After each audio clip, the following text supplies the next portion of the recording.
Apparently I'm living under a rock, because when the character Enid Sinclair in Netflix and Tim Burton's Wednesday proudly proclaimed a Möbius Cowl to be a snood, I actually replied to the TV with a derisive, middle-aged, "No, it's not." I mean, unless I'm in a parallel universe, but while I have my suspicions, I have nothing to actually prove it true.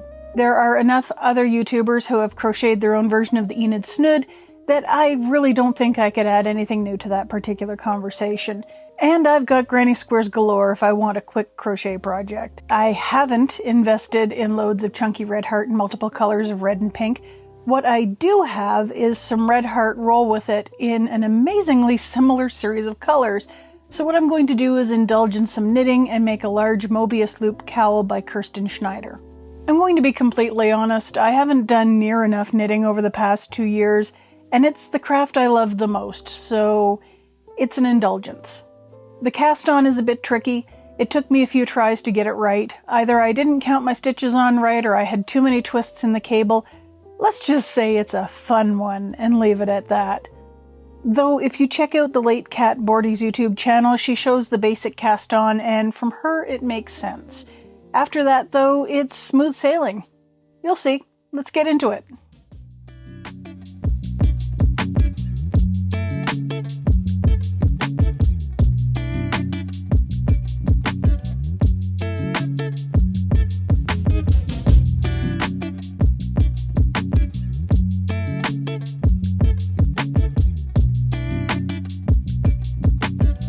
So I'm at the end of this knit section, and I'm now at the point that can arguably be considered hell for most knitters. I know it looks like this bottom section was purled, but I assure you it was knit.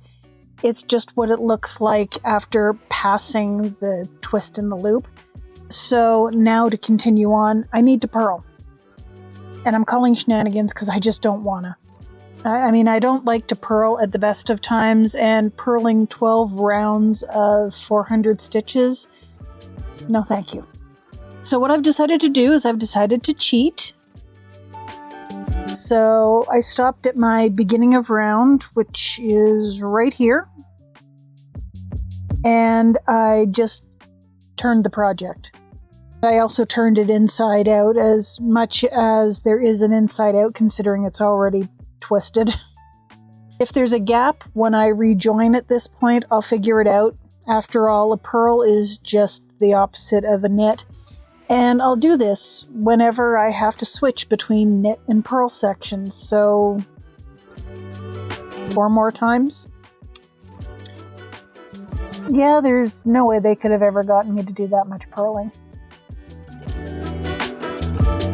I've been experimenting with making my last stitch tight and weaving the working yarn forward and back before turning to see if that helps. It doesn't help much, but it does make me feel like I'm trying to mitigate the problem.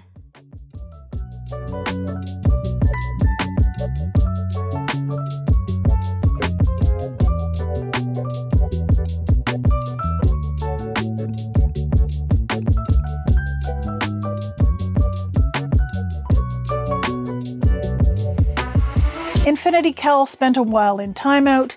I took it with me to visit a relative, and they're a smoker, so the cowl reeks. We hung it in the garage overnight, and then in our sunroom breezeway to air. One of my friends, Annabelle of Annabelle and Ben's Antics, suggested a day in the deep freeze, so now it smells vaguely like a freezer, but not like cigarette smoke, thank goodness. Anyhow, I was saying that Enid Snood isn't really a snood. Or at least, it's a much newer and very quickly adopted use of an already well-established word to describe something that already has a name. Or is it? Let me explain. To me, a snood is, well, basically a hairnet. A pretty hairnet, but a hairnet nonetheless. Essentially, the word is associated with hair coverings and has been everything from a turban to a wimple, and you could also make a case for the hijab. I associate it with the 1940s, though it's apparently been in and out of style since the Middle Ages. A couple of blogs I came across on the web claimed 725 AD as the first appearance of the word snood in regards to women's hair coverings, but as they never cited their sources, I have no idea how accurate this is. It sounds like one of those grand bits of costuming apocrypha that pop up every so often, like ancient knitting samples that turned out to be null binding, etc. The snood has been associated with decorative hairnets since at least the Victorian age, though, so it's still been a very long time. From Merriam-Webster's online dictionary. Cowl, one of two. Noun, cowl, 1a. A hood or long hooded cloak, especially of a monk. B. A draped neckline on a woman's garment. 2a. A chimney covering designed to improve the draft. B. The top portion of the front part of an automobile body forward of the two front doors to which are attached the windshield and instrument board. I get it. Scarf plus hood equals, well, still not snood. It would be a scood. Sounds kind of funny. I've looked up snoods on Ravelry's pattern database, and if it's not showing me a traditional net-style snood, it's either a Möbius cowl or an infinity scarf. The cowls and scarves vastly outnumber the netting. Go figure. And I'm not the only one who's confused. I did a Google search to try and figure out who it was who first started calling these cowls snoods and or when it started, and it brought up a Reddit craft snark thread talking about the same thing. A couple of folks mentioned they'd always heard cowls called snoods, and one inferred, or perhaps joked, the word cowl was some sort of weird Welsh word. Just one more point in favor of my parallel universe theory. Someone else anecdotally related that a company started marketing a neck-warming hood as a snood, much to her mother's annoyance. Even yet another person related the cowl-like snood to a Susian thneed, which makes much more sense to me. Everybody needs a thneed. I mean, you call it what you want. You could call it Harold, it's just a name. I'm not going to seriously yuck your yum, I'm just trying to roll with it. Like water. As Henry Rollins might say, be drinkable. But bear in mind, if we're talking about things like snoods, what you and I might be talking about are two very different things, and because I'm human, there might be judging. Just a little tiny bit.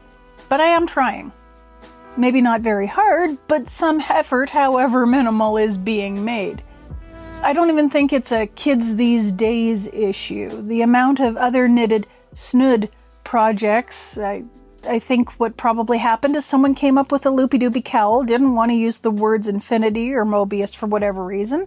I mean, I don't know, maybe Cat Bordhi was feeling extra spicy and possessive about the magic of the Mobius that week, saw the word snood, thought it looked cooler than scood, and figured nobody would care because who wears a snood anymore? Like, we see words being remixed and repurposed all the time these days, but usually it's in an effort to take back the power of that word, and I have absolutely no idea just what about the snood anyone would want to take back and reassign to a scarf. I guess nobody was expecting vintage and retro style would come back with a vengeance. Nobody expects the Spanish Inquisition! Anyhow, all this to say that the snood as presented in Tim Burton's Wednesday is likely a crocheted invincibility scarf. Woo! All this to say that the snood, as presented in Tim Burton's Wednesday, is likely a crocheted infinity scarf or Mobius cowl. Now, what exactly is a Mobius cowl? Well, I guess the question is actually, what is a Mobius loop?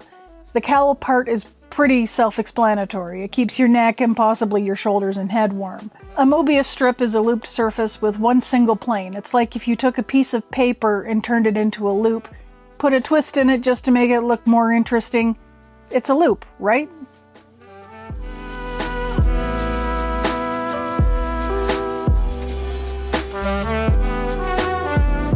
But if you run your finger over the surface of the loop, there's no right side or wrong side, just the loop.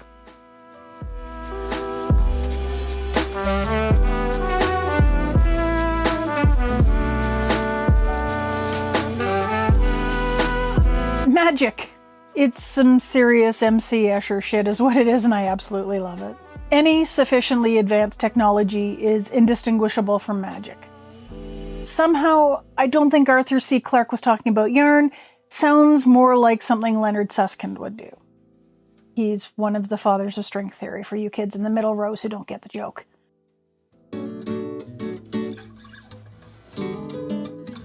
Honestly, kids have been making Mobius strips for years. It's usually one of those first science posing as magic tricks kids learn because sometimes the real world is stranger than fiction, or at least just as interesting if you look in the right places.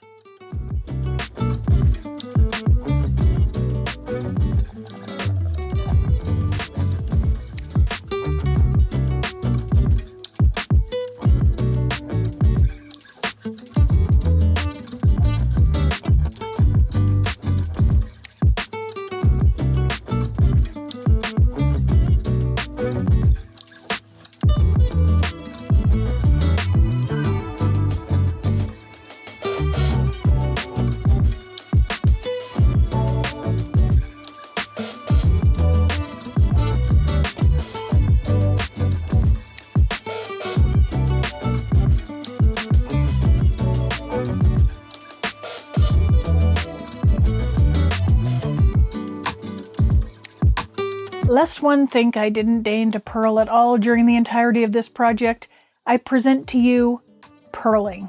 The last few rows are worked in garter stitch. This is possibly the longest stretch of garter stitch I've done in years, and while I think garter stitch is fantastic texture-wise, I still reserve the right to be a bit salty over the sheer amount of time it takes to purl this many stitches. Besides, most of the time my garter stitch is done flat, not in the round, which translates to no purling. Garter stitch in the round is thus not my favorite textural detail. For you knitting edgelords in the back row telling me I should embrace this experience as practice purling, respectfully, bite me. I have been knitting a long damn time and I purl just fine. Most folks, I wager, find long swaths of purling an annoyance. A necessary annoyance, but an annoyance nonetheless. Sometimes constant knit stitch is an annoyance as well. I've been known to fall asleep knitting a vanilla sock, depending on the context. No, switching to continental knitting isn't going to change my opinion. Honestly, if I find comments about the love of purling on this video, I'm going to assume you either didn't get to this part or you're trying to pull my chain, in which case, well played.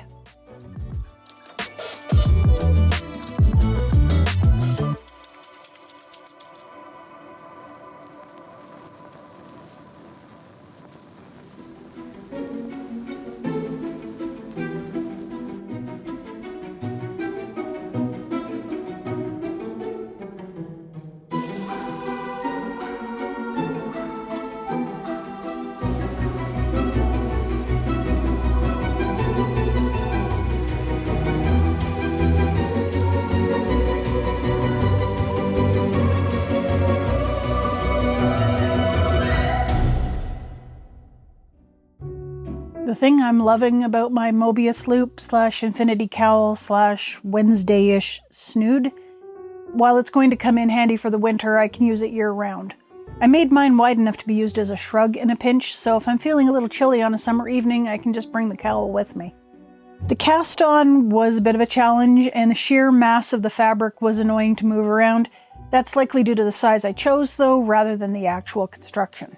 Having to wait for the work in progress to air out was unfortunate and caused me to delay finishing the project. It did manage to clear the way so I could finish a couple of other components of the larger overarching Enid project, but the delay was there. Because I chose to turn my work instead of purling for numerous rows on end, the body of the cowl knit up pretty quick. There are a few little gaps where the turn occurred. They really don't bug me all that much.